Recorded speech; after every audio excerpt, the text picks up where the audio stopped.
Hey everyone, my name is Nathan Payne. Welcome back to another episode of Blu Ocean Crypto. So Mavia launched HQ9 on Christmas Day as their surprise gift. We're obviously all super excited about this. This is the second HQ rollout since the live release of the game. And I've got a lot of tips and tricks I want to go through with you guys in game to make sure that you're not only properly prepared for when you go up to HQ9, because there's one small thing that you want to make sure you're doing, but also once you're HQ9, kind of the best way to go about it, and just my opinion when it comes to what should be prioritized or not. Okay, so without further ado, let's jump right in. I want to play.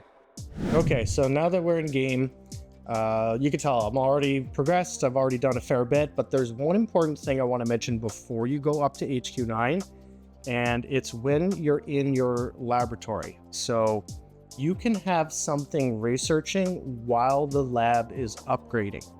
So for example, say you don't quite have your Warlord maxed, but everything else is done. Get the Warlord training first before you start the upgrade to level 8 laboratory. So, get HQ9 obviously done and finished. And then before you're going to upgrade your lab, make sure you start training something so you can have the training time going simultaneously with the upgrade time on your laboratory. So that's an important thing. And the next thing obviously is, what do you focus on upgrading? And in my opinion, troops are the most important thing you want to get done first. It's going to help your attacks seem a lot easier, and it's just going to make the whole process a lot smoother. I would recommend focusing on units that are part of the attack strategy that you're most comfortable with. So if you're more of an air attacker, I would probably do Skyfires first, just because you'd use more of them generally than the whales, and then you're good to go. Me personally, I prefer the Blaze Helicopter because it's a little cheaper to train, Sapphire-wise and time-wise. But of course, there's a lot more troops in that army. So I went with Blazes, then Helicopters. You can see I got the Rangers done, the Phages. I also have Brutes researching right now, and then once I have the boom cards done, that'll pretty much be it. So I want to make sure I have access to those two attacks, the Blaze Helicopter and ground comp, because I could do the Blaze Brute Ranger comp as well. And then I'm going to focus on getting my Warlord up to 45 first. And the reason why I think Warlord is more important is because his AoE actually can damage enemy heroes. And because of that, it's just a little bit more impactful in a battle. So I'm going to get him to 45 and then my Mira. Now, what did we get with HQ9? So a few different things. We got an Ice Tower as well as a Sniper Tower. That was it for new defenses. So it's going to change up base design a little bit. But obviously, most of the impact is from the upgraded version of the defenses. We also got a new gold collector and a new oil rig. We got a rally point as well, and this is absolutely massive. You want to make sure you get this rally point up to the HQ8 level as quickly as possible. Don't worry about the last level though right away, and I'll go over that in a minute. And then as far as traps go, we got a new ice bomb. So a new trap, obviously going to help a lot. We do more combos with the explosive mines and have like the big bomb or explosive mine ice bomb combo. And then a whole bunch of walls. So you can kind of see the extra walls up at the top and on the right hand side here. And I'm most excited about this because just adding those walls really makes a big difference in base design. Now, as far as what do you level up first? So like I said, get that new rally point up to level 8 as quickly as you can. I wouldn't worry so much about getting it to level 9 because it only adds 1 additional troop capacity. So I am going to slowly upgrade a rally point. I'm going to keep one builder busy until they're all done, but I'm not rushing to get them all to the max level because it is only going to add 5 more troops. And right now, with all of them sitting at level 8, I'm looking at 336 troop space, which is a big jump from the old 280. So obviously that's making things a lot easier. And then you've got a couple choices, as far as what your priority goes for upgrading. Me personally, I wanted to get everything to match the HQ8 levels, even the new collectors.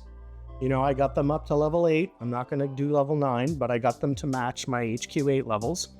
Same with the new Ice Tower and the Sniper Tower. So I got everything flush, right? It's all matching. Everything's HQ8. I don't know if that was my OCD, but that was my goal. I wanted to make sure that happened first. And then currently I'm prioritizing the rocket towers.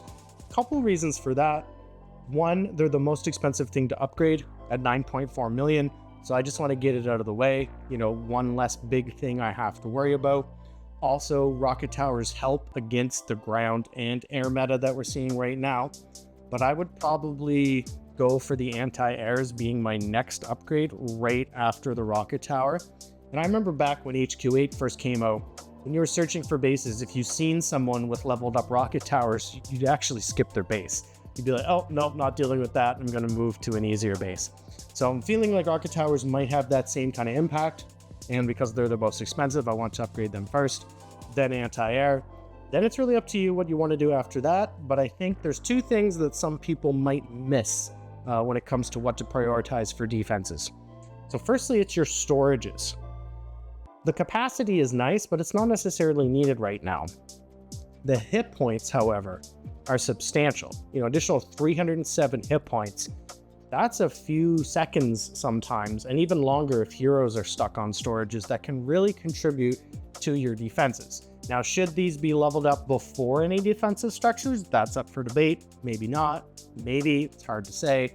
You know, so it's up to you how you want to prioritize that. Another thing is your traps. A lot of people probably are going to forget to upgrade these, or maybe not do them until the very last thing. And I would highly recommend at least finding a way to sneak them in there halfway through. Maybe once I get my anti-air done, I'll actually start having one builder just constantly on traps until they're done. But traps are also going to make a big difference in helping stop those new upgraded armies. So don't forget about traps. Make sure you guys are prioritizing them. And then as far as loot goes, because a lot of people are asking, well, how am I looting right now? How am I going to deal with this? No one has any loot. So what I'm doing is I'm still doing my regular army for my limits. But of course, because my troops are upgraded, it's obviously making things really easy right now. So I'm getting lots of 3 stars. It makes getting that limit quicker. Enjoy it while you can. This isn't always going to be the case. However, once my limit is done, what I'm doing is I'm actually switching to phages. I'll show you guys down here. I'm just using full armies of phages, just going for the 1 star, trying to get as much loot. I don't really care about the trophies. And just by doing this, it's really helping me get the loot that I need. Obviously, if you use a training capsule, that's going to really help speed things up. And then on top of that, of course, if you can add Sapphire, that's even better. Okay, those are all my top tips and tricks. I hope you guys found this useful. Thanks so much for being subscribed to the channel. Do me a favor and make sure that your creator code GROTH is still valid. It does reset every 60 days. You just got to input it into your settings. It's free to do, and it shows your support. It really means a lot to us. And then do me a favor and smash that like button, and we'll see you all in the next video. Cheers.